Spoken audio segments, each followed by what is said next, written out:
His Royal Majesty Otumfuo'S Tutu II, the Asante Chief of Ashanti Joben Traditional Area, Nana Suribo II, Honorable Ministers of Government, Minister of Education, and the Caribbean Civilization Unit, where we teach our students about Africa that have significantly influenced Caribbean identity and the diverse society.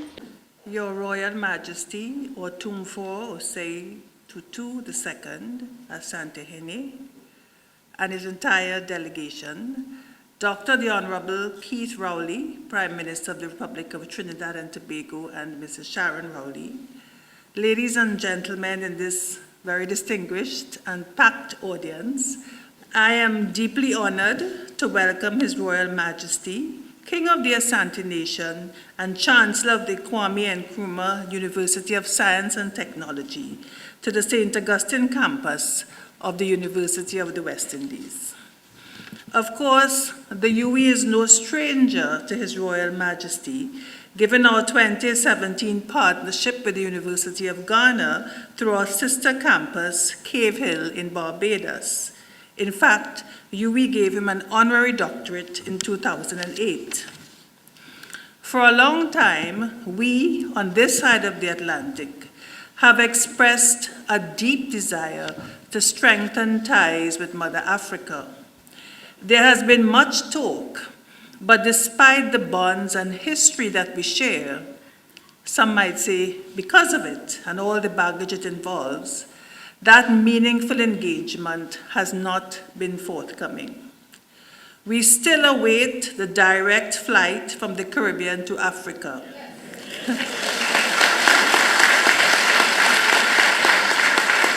It's a shortish journey, by the way, which one intrepid sailor from Antigua was able to make on his own on a sailboat. This is why today's visit is important, since it represents a tangible step toward this vision. As principal, I could not let this visit go by without inviting our distinguished visitor to the UWI. Our sincere thanks to the government of Trinidad and Tobago for allowing us to share in this important visit. It is time for us to reconnect with Africa.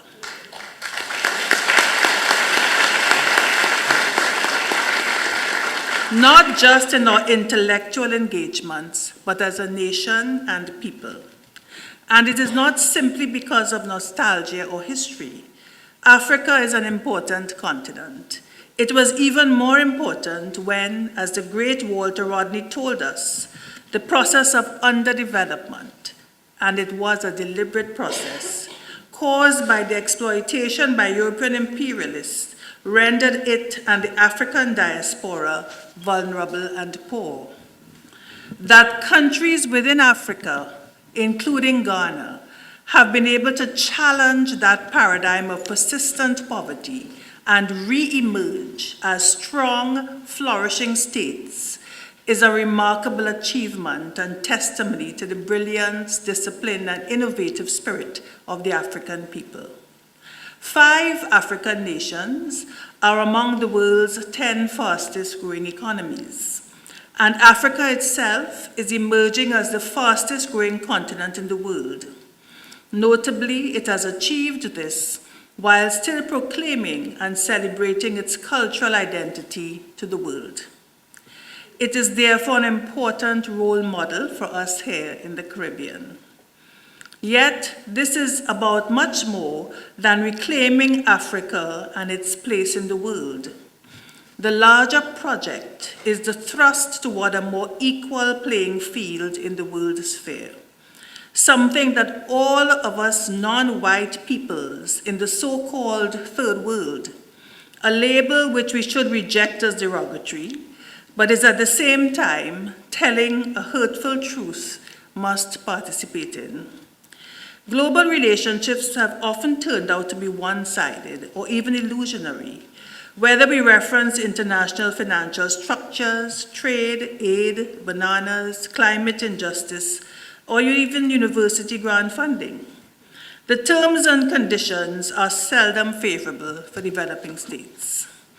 There is therefore an imperative for us, the scholars, intellectual leaders, and the policy makers of the diaspora, to work with Africa and others to develop meaningful and more equitable partnerships to address the common challenges that we face in an increasingly perilous and unequal global space. Together, we must create a more just world. At the Prime Minister's dinner for His Royal Majesty, I noticed how enthralled the delegation was when the piece, The Ganges and the Nile, was performed.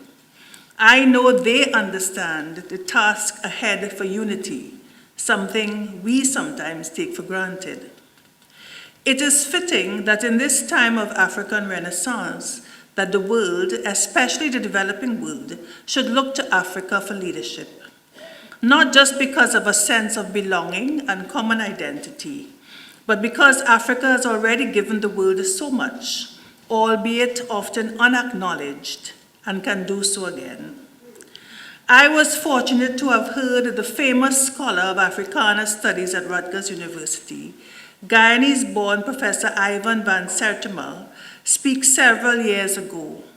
His life's work was spent reminding us that early African civilization, as early as 3000 BC, was far advanced in astronomy, metallurgy, mathematics, architecture, engineering, agriculture, navigation, medicine, and writing.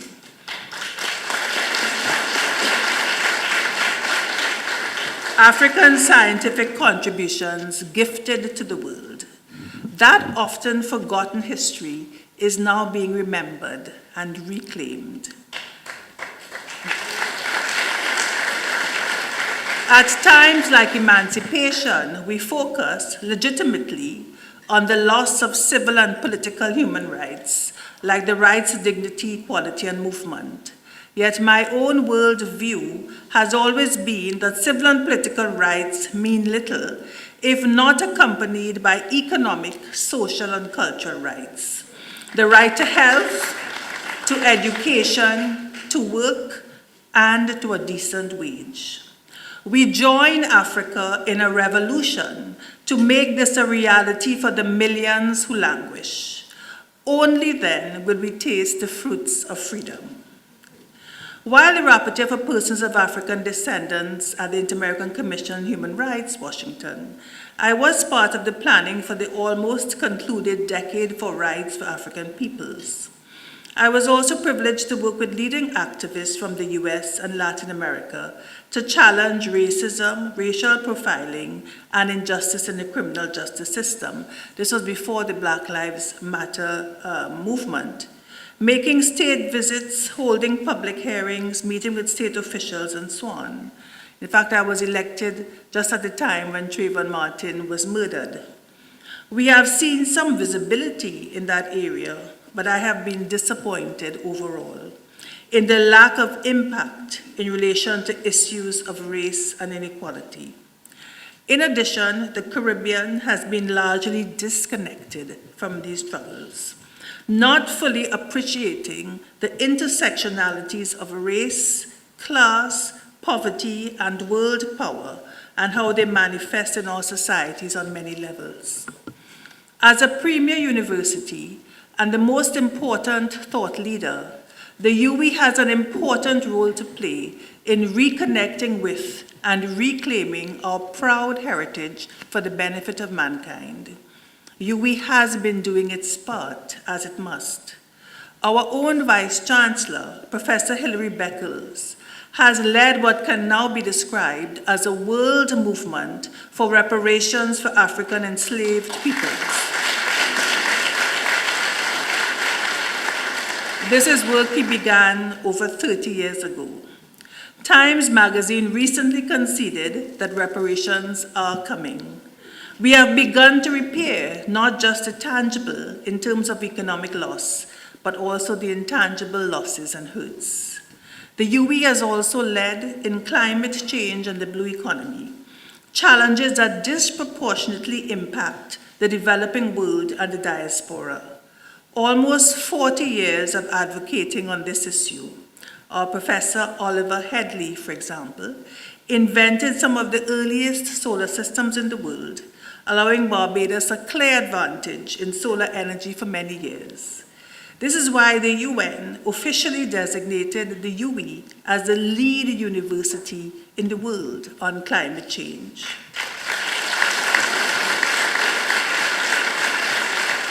We at the UWI continue to build global partnerships and create opportunities for multi-stakeholder development solutions, particularly with our South neighbors. In May 2023, we signed a research collaboration agreement with a consortium of 4 other institutions, including the University of Ghana, researching immunity to SARS-CoV-2 variants. So we understand that development and equality must be undergirded by tangible gains in science and technology, just as we embrace culture and philosophy. our Faculty of Humanities and Education ensures that succeeding generations are attuned to the African history, literature, and heritage that fuel much of our culture here in the Caribbean. Incidentally, Prime Minister and Minister of Education, I take the opportunity to ask that we rectify a travesty and reintroduce compulsory history in our schools.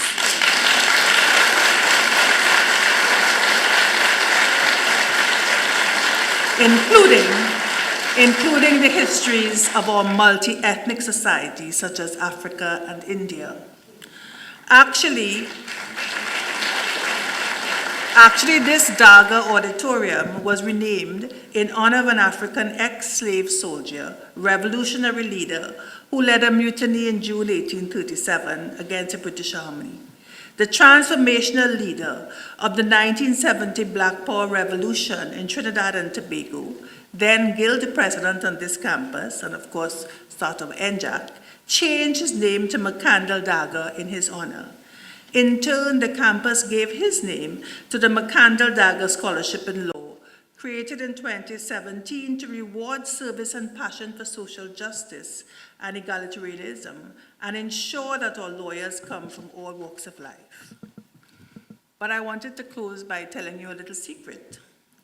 As a child, I heard that my cousin, Auntie June, who actually worked at UWI for many years, had married an African prince, Prempe. Of course, I never thought about it much. It was only on this visit that I connected the dots. My cousin, Margaret Prempe Agard, married to our own scientist, John Agard, is actually the granddaughter of former King Prempe I of the Asante. Relatives of the royal Asante family right here in Trinidad. For her, a princess and her family, it has been a special moment of joy, reconnection, and reclaim as the royal delegation has embraced her. She's here today, sitting right next to John Agard. Your Royal Majesty.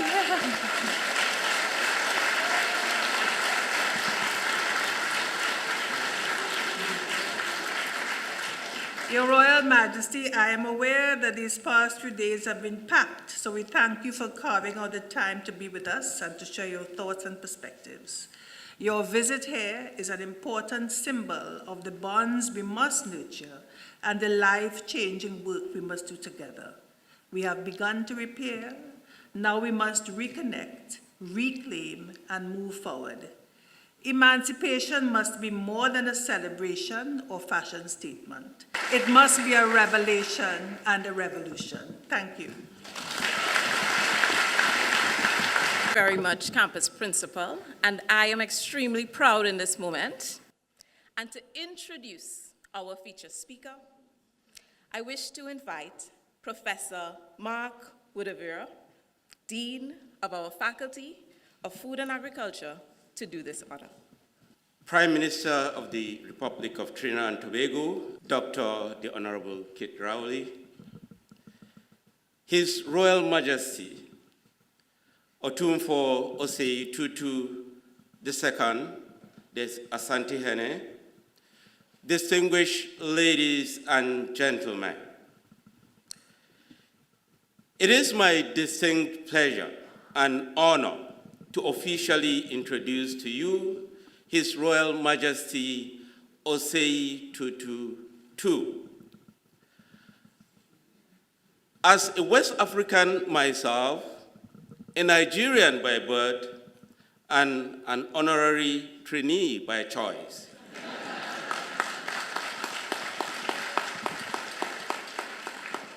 I say, Mema wo akwaba. Yema wo akwaba.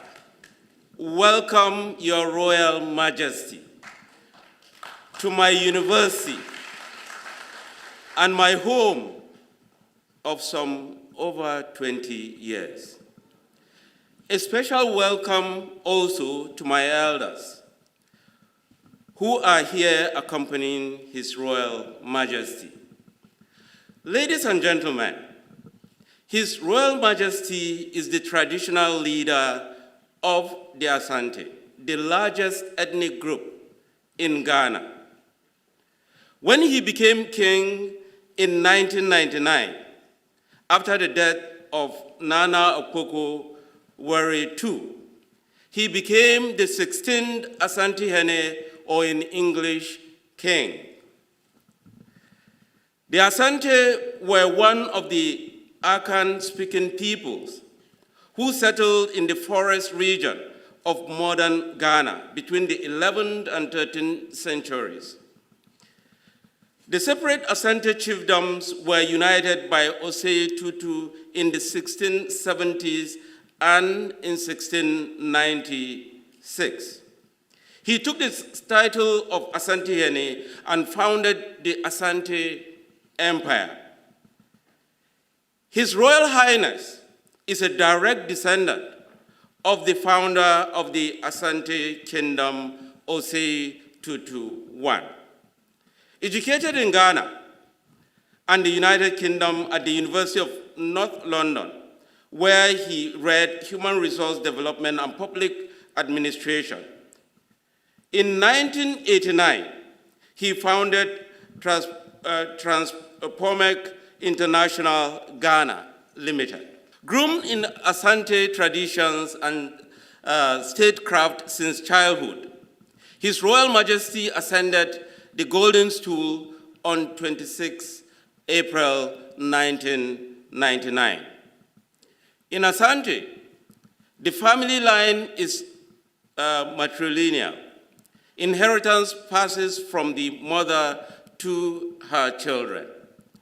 The Golden Stool is also passed down in like manner to one of the king's maternal nephews. The Asante king's influence exists alongside the modern democracy in Ghana. His position and that of the traditional chiefs are entrenched in the 1957 Constitution. Since his ascension to the Golden Stool, he has established a solid foundation for cooperation between tradition and modernization by emphasizing the need for tradition to redefine itself in a rapidly changing world without losing its essence. His Royal Majesty, who is Chancellor of the Kwame Nkrumah University of Science and Technology, has sought to revitalize the Asante Nation and to use its resources to promote education, health, services, industry, and international partnerships and cooperation. This determination to enhance the quality of education of Ghanaians led to the Association of Commonwealth Universities conferring on him the Simmons Award in April 2000. His Royal Majesty is the Grand Patron of the Grand Lodge of Ghana and the sword bearer of the United Grand Lodge of England. Please, ladies and gentlemen, with a standing ovation, I want to welcome to the podium His Royal Majesty Osei Tutu II.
Otumfuo'S Manditian. Rabia Santinade Kasangen. Rabia Santina de Casangan. Santiche Modina Visio. Sanctuary Modina Visio. Why in the Bella Satiso, Supani, Kabamasika Pamano? Why never does a source when you come up with Masicabano? Bina Sabia, Open Sabian Go, baby. Baba Canane from the Mifamis. Zababa Canane, Flapro, let me ferris. Mema Dabino Dapayadungan. Nema Jabendo Dako Yagan. Yadamania Jacobo, Touchmo, Champon Fungen. Yadona Comata Tochmo, Champagan. Otosika Samana Jacungen. Oh, Tossica Samana Jagungan. Jacobo, Bambo, Flower. Jaguar, one to flower. Hilafre from the Mifao. We never flapro, let me flower. Oh, Saji for Gunya Wassingen. Oh, sorry for Gunaguasin. Satinade Kasangen. Oh, Satina de Casangan.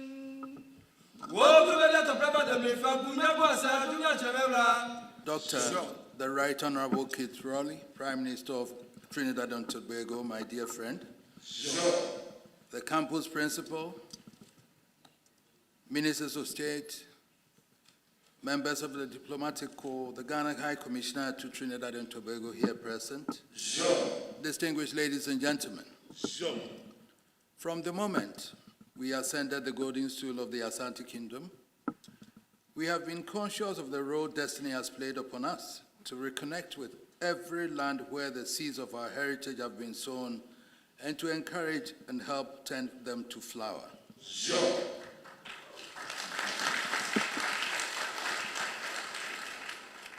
Through the pain and agony of our history, through the incomprehensible destruction of the slave trade and humiliation of colonial subjugation, millions of our sons and daughters were thrown into bondage across the seas centuries past.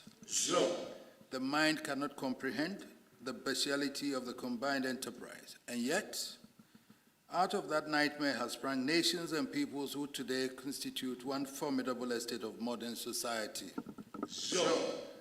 Whenever I've thought deeply about that episode in history, I've been reminded of the battle cry of the Asante Kingdom at the height of its power as one of Africa's greatest warrior kingdoms. Asante Kotoko, Ukuma Pema Pembeba, translated to mean, Asante Kotoko, if you kill 1,000, 1,000 will storm back.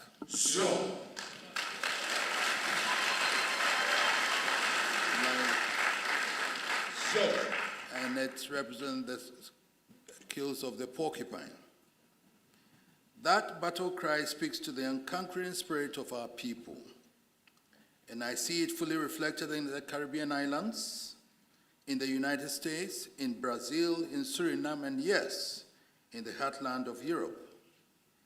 In these far-flung lands, millions of our own perished at the hands of slave masters in heart-rending circumstances.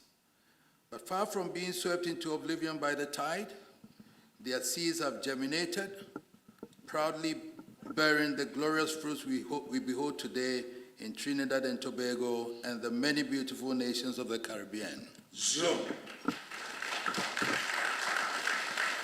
The millions now stand tall over the ashes of the martyrs who fell, testimony to the undying spirit that says, Ukuma Pema Apembaba.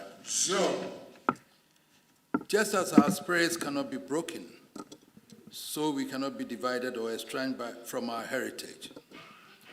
It is the reason we place great importance on our relations with the Caribbean island states and why we are thankful to Prime Minister, the Honorable Dr. Rowley, for the opportunity to undertake this visit to your enchanting twin island. In 2008, 9 years after our coronation, I paid my first visit to these isles, to Barbados, just was confirmed by my dear friend, the Vice Chancellor. I was privileged on that visit to deliver the commencement address at the Barbados campus of the University of West Indies. I feel particularly honored, therefore, on this visit to be given another opportunity to address this Trinidad campus of this great university. Principal, thank you. The Prime Minister has invited me principally to be the guest of honor at this year's Emancipation Day celebrations, to join him and the people of these islands to celebrate the historic day when millions of our people were unshackled from slave holdings and set free to live as human beings. That event has to be the most momentous in history if you remember that it was supposed to bring to an end the most extraordinarily vicious enterprise perpetrated by man upon another. Sure. And I believe it deserves to be celebrated with the same degree of earnestness as any other universally celebrated event. Sure. That event was in 1834, only 1 year shy of 190 years, long enough, one would have thought, for its objectives to have been cemented in history. And yet, even as we herald the event, there remains the potent issue of whether emancipation has delivered on its promise. So perhaps it cannot be out of place today to share some thoughts with you on living with the post-emancipation challenges. I recognize this is a massive subject, and you will pardon me if I keep it within a rather narrow frame, but I do hope there will be enough time to stimulate further discourse. Sure. It is important to recognize at the outset that the emancipation story is conjoined with the African heritage, and its impact, therefore, is inseparable from the African experience. Sure. I will argue, therefore, that you cannot separate the conditions of Africa today from the conditions of the Caribbean, nor can you isolate the afflictions arising from the pervasive challenges of discrimination and racial inequality from the challenges confronting Africa and the Caribbean islands. Sure. This is because all these afflictions have grown from the same roots, and notwithstanding the geographical and social differences and the different stages of development evident, especially on the continent, we all have been bitten by the same virus, and the consequence is the same wherever we may be. Sure. It is crucial, therefore, to be aware in order to understand the African condition that we never ignore and indeed always remember our common historical experience. Understanding the historical experience is the first step towards the discovery of what I will call the social penicillin that gets to the root of what has become an endemic condition. Sure. We should not take for granted that the experience is too obvious for all to see. In the mid-1970s, a distinguished British soldier and academic who was once Commander-in-Chief of the British Army of the Rhine, General Sir John Hackett, wrote a book in which he sought to construct a scenario of a Third World War, of what a Third World War might be. Sure. He opened the chapter on the cradle of conflict with a British major asking his fictional general what he thought history would say about the comings and goings that has precipitated the war. The general replied without hesitation, "History will lie." Sure. It was the opening sentence in the chapter about the Middle East and Africa, and with true insight, he concluded that the general knew what he was talking about. Sure. It's almost as though when it comes to the experience of Africa, truth is fated to be casualty. Avoiding the beaten track of truism, as the Australian sociologist Hannah Arendt would say, is a long-established attitude towards Africa and her heritage. Sure. We are either the exotic pebble some white man found in a forbidden land and managed to shape into something useful according to his tastes, or we are just some subhuman species guided into civilization by some truly selfless European servants of God. Sure. Africa is either the land of colonialism where faithful Europeans toiled to elevate from primitive existence into the light of civilization, or simply the continent of slavery from where slaves were sold to serve the world. Sure. By the dominant narrative even of today, nobody would be faulted by believing that both colonialism and slavery are specifically African phenomena. Sure. Nothing could be farther from the truth. Sure.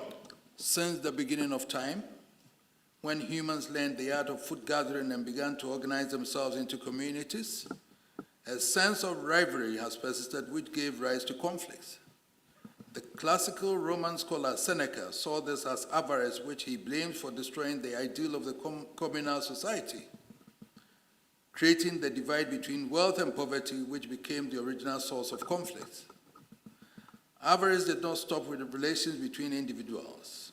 As men were organized into communities and communities became states, the acquisitive instinct manifested itself in the urge for conquest of one another. Sure. Kingdoms rose and expanded into empires, and empires like kingdoms also rose and fell. The story of the human race has inevitably become a tale of wars of conquest.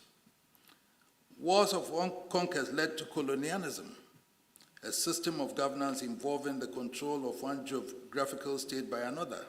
Sure. Wars also heightened another phenomenon that has been with us since antiquity. Soldiers captured in battle were often held in or sold into slavery. Sure. We do not need a full thesis on political history to demonstrate that there is not a single state today that has never experienced colonialism. Sure. Suffice it to say, England was a colony of the Roman Empire for 4 centuries. All the countries of Europe, Spain, Portugal, France, Germany, and the Vikings of Scandinavia have taken turns in subjugating each other. The United States of America needed a full-blown war to liberate themselves from British colonialism. Sure. As I have already alluded to, slavery, even more than colonialism, has been with us since antiquity. Sure. Whether you view the world from the perspective of biblical text or the mountains of literature from the age of the alphabet, the phenomenon of slavery has been present during every phase of human development. Sure.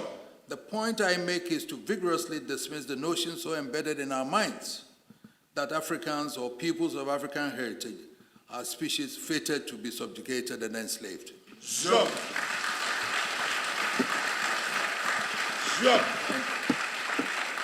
And yet, it is the African experience with colonialism and slavery which is at the root of our problem. For while the twin phenomena of slavery and colonialism may be universal and pervasive, African experience of them has been of an infinitely different order of magnitude and inhumanity. Sure. With the possible exception of the Holocaust, no event in human history has descended to the depth of bestiality which characterized the transatlantic slave trade. Sure. And nothing in colonial history has any parallel with the ignominious scramble for Africa, when European states simply obliged themselves to the luxury of carving up a whole continent and sharing it among themselves like a piece of cake. Sure. The closest to the scramble for Africa one can point to must be the horrors of the Crusades, Sure. from which grievances the world is still suffering, principally in the Middle East. Sure.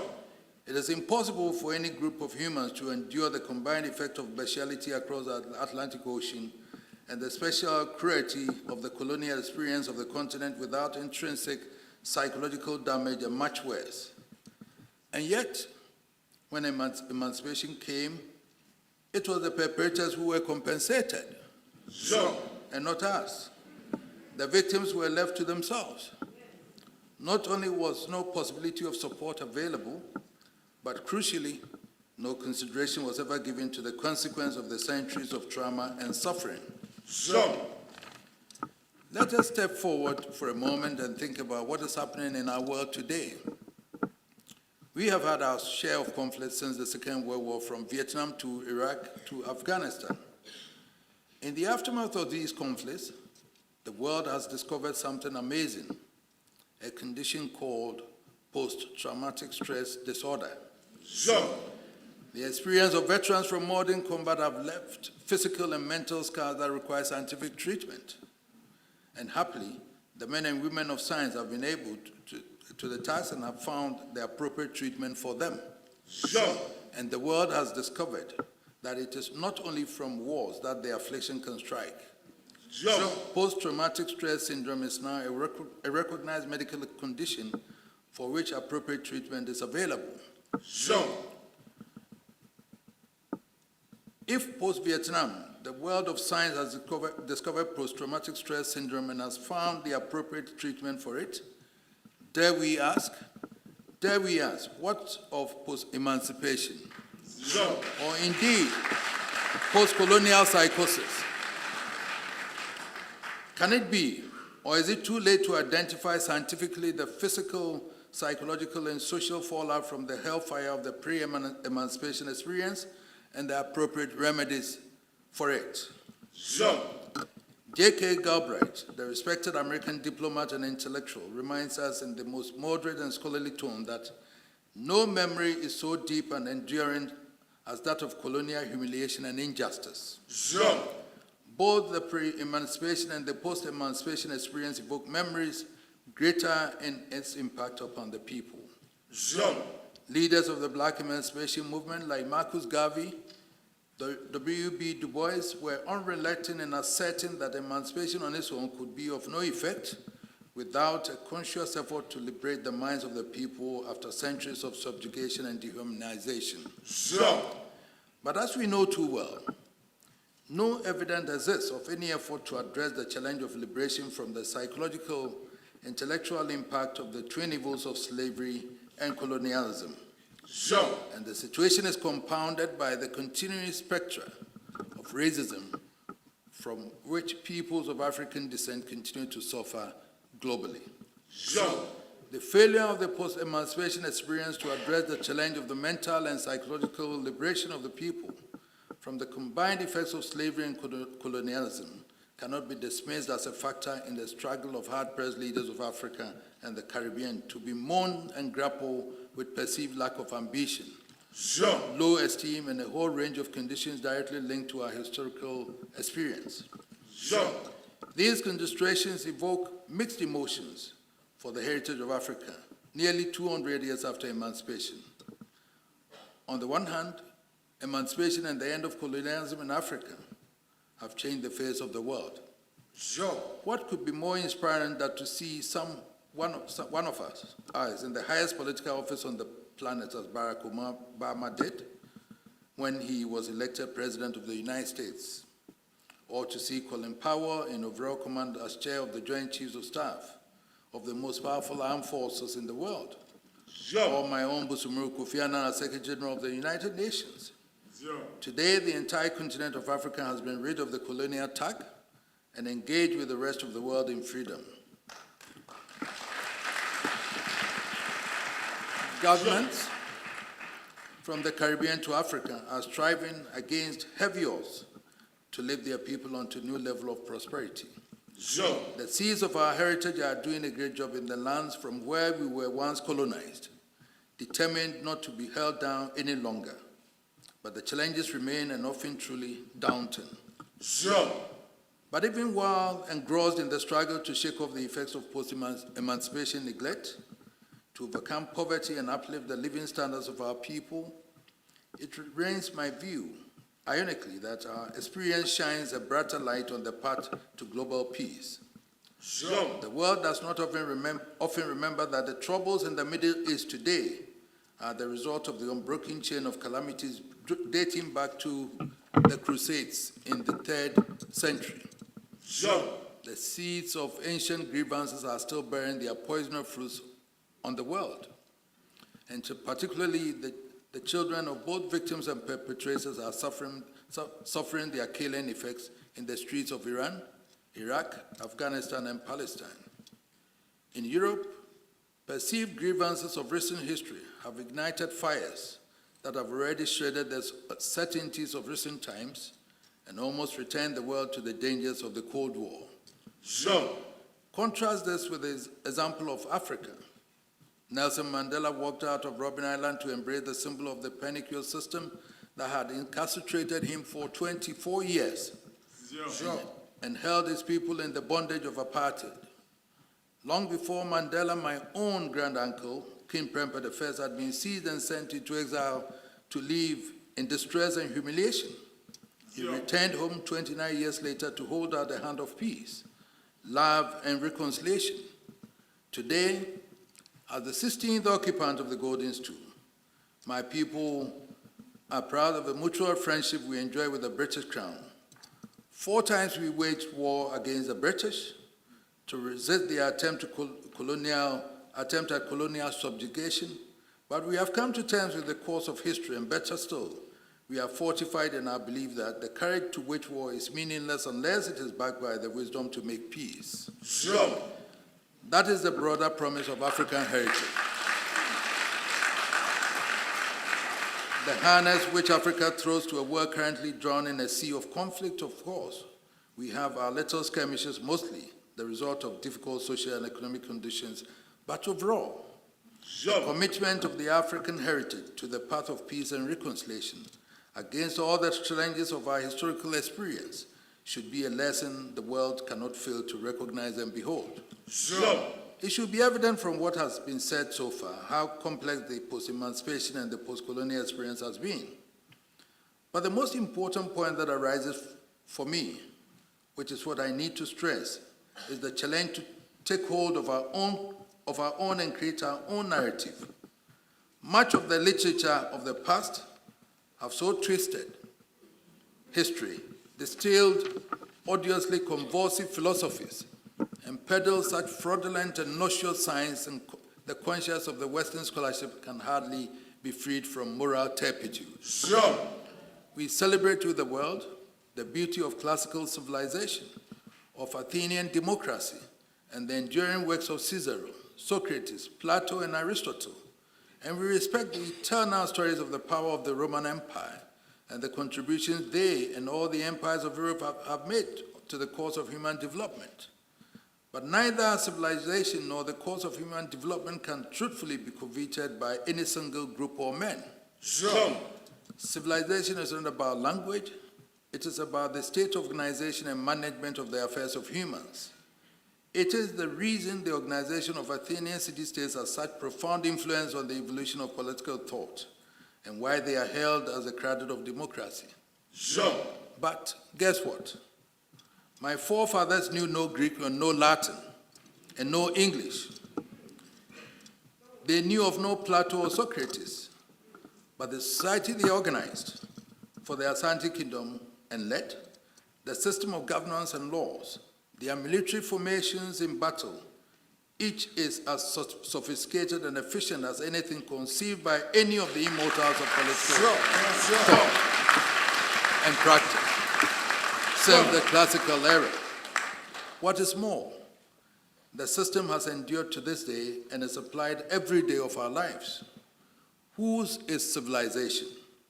Those writers who had to trudge through years of tutelage for the education, or those from whose creative minds the original gems evolved? Sure. Writing on the civilization of Greece and Rome in 1936, a respected professor of classics, Professor Ben Farrington, noted, long before 3000 BC, a city life was well established in Egypt, Mesopotamia, and the Indus Valley. The greatest period of the civilization of these river valleys was between 3000 and 250 BC. Here were great cities where men lived highly sophisticated lives, surrounded with architectural and other monuments of art, practicing the art of writing, already considerably advanced in the knowledge of arithmetic, geometry, and astrology, not wholly without ideas of hygiene and medicine, and with literature of some scope and significance. Sure. Professor Farrington reminds us later that the 3 R's had been invented in Egypt and Mesopotamia. Reading and writing and arithmetic were regularly taught to a class of scribes without whose aid the administration of the large and complicated state would have been impossible. Sure. In spite of the attempt to present the civilization of the river valleys as relating only to the Arabs on the other shores of Asia Minor, it was in fact the civilization of the Nile Valley, with continuous links downstream to the west of the continent of Africa. In West Africa, great empires were rising, beginning with the Songhai Empire, the empire of ancient Ghana, from whom my country took its name, and the Mali Empire. The strength of the Muslim religion in West Africa is the result of the ancient ties between the civilization of the north and west of the continent. From the east to the south. Other great empires flourished in Africa. In general, historians have chosen to ignore these remarkable events and to rather consign the African experience, at best as an appendage to the story of European adventurers and at worst as some subhuman evolution. It is a travesty that does not have a place in our time.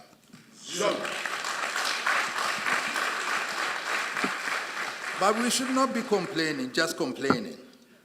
History has not been fair, but it should not hamstring us to our past. We should be capable of mastering the energy to rebuff the misconceptions of the past and build a better world for ourselves. The examples we have cited should inspire us to build inclusive societies where peoples of all races and religions share a common destiny. We should take pride in our heritage, in our past, in our resilience, and in our capacities to survive the strings and arrows and still stoop to conquer. The Africa, which is the cradle of mankind, remains today the future of mankind. Ukuma Puma, Apimbaba. I thank you very much, and God bless us all.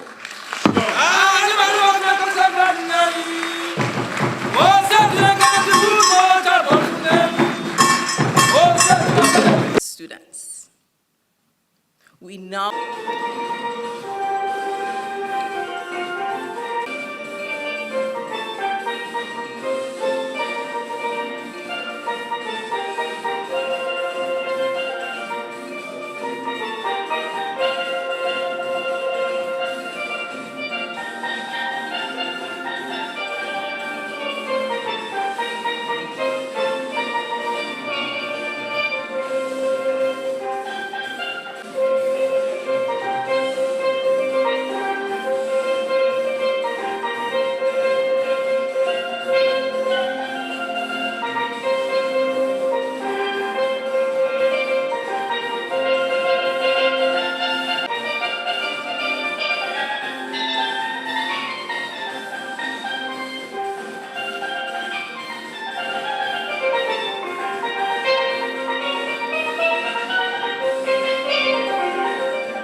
Robert Chancellor, I now have the honor and privilege on behalf of His Majesty Otumfuo'S II Asante Hene to present to you this hand-woven kente cloth, a stole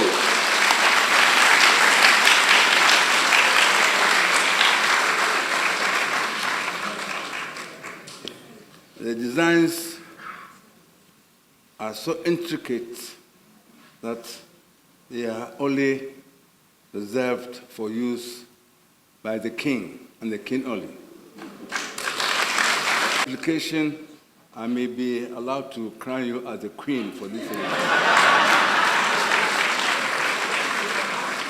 This is a stole which you put around your neck. And I don't want to overstep the limits of my authority. No, you're free to whatever. Okay. And I don't know.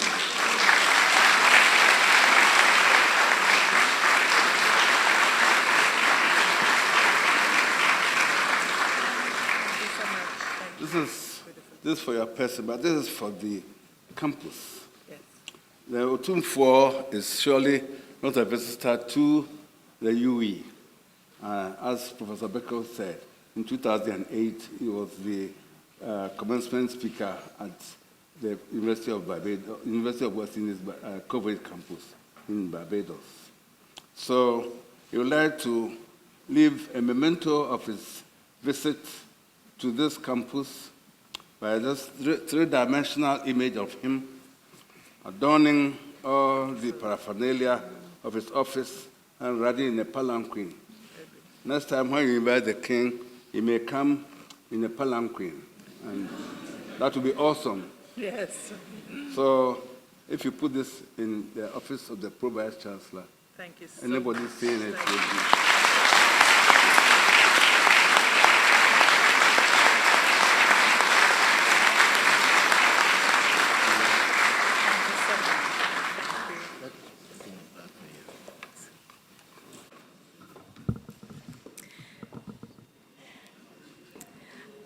At this juncture,